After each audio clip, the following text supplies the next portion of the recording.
time traveler's dilemma. Sarah's fingers trembled as she held the photograph, a yellowed snapshot of her grandmother Eleanor as a young woman, standing beside a man who looked exactly like Sarah's husband, James. The date stamped on the back. May 15th, 1943. Please subscribe and like for more. This couldn't be possible. James had disappeared 3 months ago after his quantum physics experiment went wrong. The police had given up, but Sarah had never stopped searching for answers. Now staring at this photograph found in her grandmother's attic, her world tilted on its axis. Eleanor had never married. Family legend told of a great love she'd lost during World War II. A mysterious man who'd appeared in their small town, swept her off her feet, then vanished without a trace.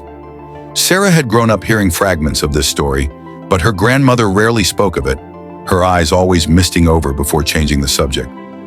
In her grandmother's diary, Sarah found the truth. The man's name was James Williams, the same as her husband. The handwriting in love letters matched her James's perfectly. The same crooked smile in photographs, the same scar above his left eyebrow. Her James hadn't disappeared in a failed experiment. He'd succeeded, and somehow he'd landed in 1943, falling in love with Sarah's grandmother. As Sarah pieced together the story through diary entries and letters, her heart sank deeper. James had known who Eleanor was all along.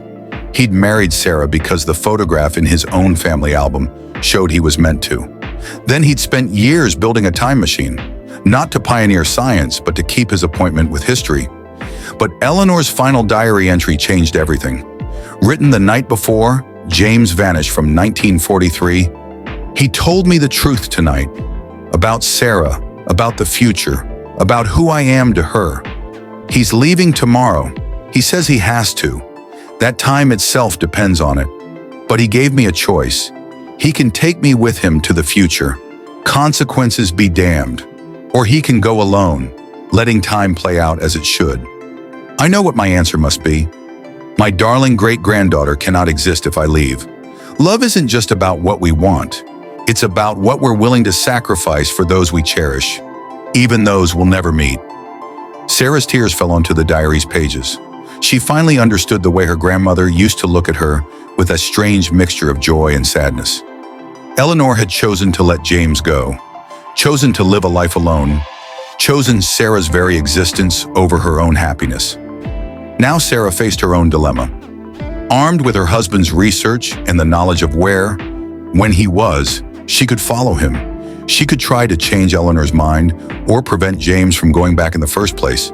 But every change risked unraveling the tapestry of time that had woven her into existence.